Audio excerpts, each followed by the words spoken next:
औज़ुबिल्लाहिमिनश्शैतानिर्रजीम बिस्मिल्लाहिर्रहमानिर्रहीम अस्सलामु अलैकुम।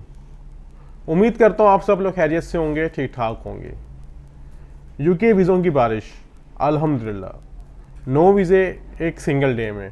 सिंगल डे से बाद मैं ये कहूँगा कि ये कहना गलत नहीं होगा कि अभी कोई 11 बज रहे हैं और 24 घंटे में हमारे अल्हम्दुलिल्लाह 9 यूके के वीज़े ग्रांट।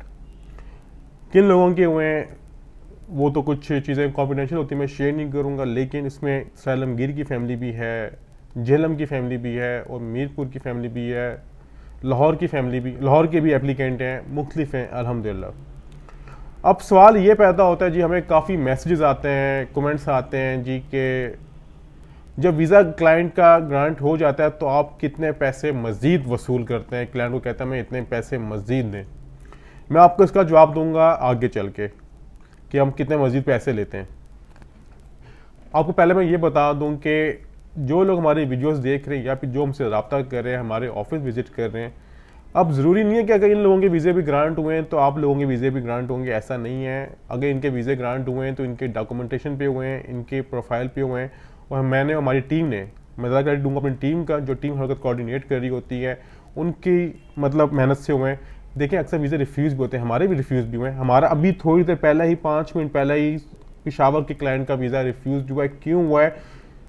अपनी गलती तस्लीम करूंगा, लेकिन ज़्यादा गलती एप्लीकेंट की। एप्लीकेंट की किस, उनको मैंने कहा था कि आपने टैक्स रिटर्न्स शो नहीं करने, रिटर्न्स डिक्लेयर नहीं करनी, रिटर्न्स अटैच नहीं करनी, सबमिट नहीं करनी। उन्होंने वही मिस्टेक की, उन्होंने सबमिट कर दी जब उन्होंने वीज़ा ऑफिसर का आपकी बैंक स्टेटमेंट के मुताबिक रिटर्न्स मैच नहीं हो रही, तो उनके लिए उन्होंने वीज़ा उनका रिफ्यूज़ कर दिया। अब वीज़ा रिफ्यूज़ हो गया, अब इसको हम लोग मजीद पैप में क्लियर करने की कोशिश करेंगे। अब मैं बताऊँ कि अब जो 9 वीज़ा रिफ्यूज़ हुए, अप्रूव हुए हमारे अल्हम्दुलिल्लाह, जो हमने अपने फेसबुक पेज पे या फिर अपने यूट्यूब पे हमने अपलोड तो नहीं किया, हमने अपने फेसबुक पेज पे अपलोड किया है, आप विजिट कर सकते हैं, स्काई इमिग्रेशन कंसल्टेंट्स।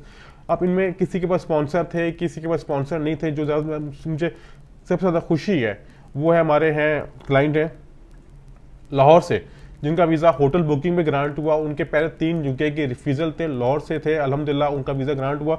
जो उन्होंने हमारे लिए मिठाई भिजवाई है, जो थोड़ी देर में रिसीव हो जाएगी, हम उसकी आपको भी बताएंगे, जो हमारी मिठाई हमारे पास आएगी लाहौर से।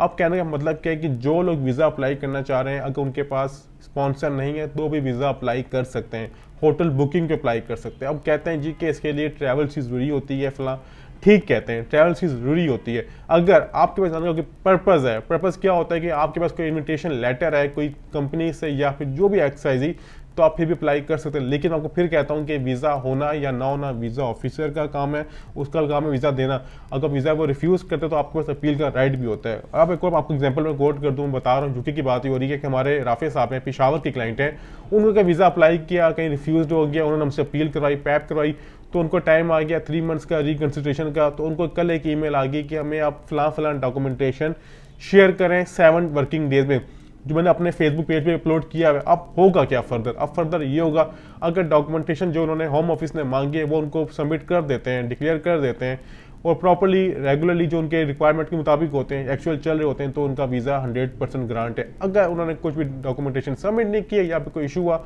तो ऑब्वियसली उनका वीज़ा रिफ्यूज़ होगा।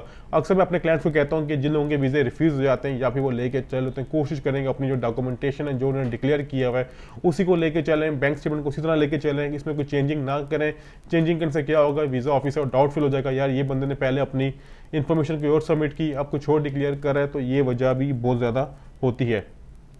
बहरहाल अपने पॉइंट पे आते मैंने कहा था कि हम लोग कितने वीज़े एप्लीकेंट्स, हम लोग वीज़े के बाद पैसे चार्ज करते हैं एप्लीकेंट पे, हमें इतना वीज़ा चाहिए, हम लोग कोई चार्ज नहीं करते। ना ही तो हमारी कोई इसमें कोई ऐसी कोई रिक्वायरमेंट होती है, ना ही तो हम लोग के एजेंट्स हैं, ना ही तो हम डन बेस पे काम करते हैं, ना ही तो हमारी टीम।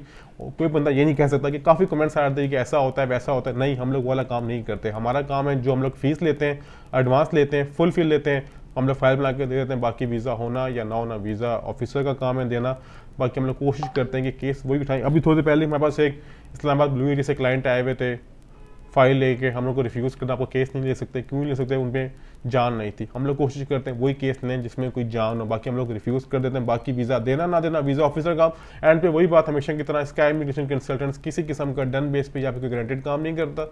हम लोग कोशिश करते हैं बेहतर फाइल बनाने की, बाकी वीज़ा देना और ना देना वीज़ा ऑफिसर का काम है। अपना ख्याल रखिएगा, आपसे दोबारा मुलाकात होगी बहुत जल्द कोई नई इन्फॉर्मेशन के साथ। बहुत शुक्रिया, खुदा हाफिज़।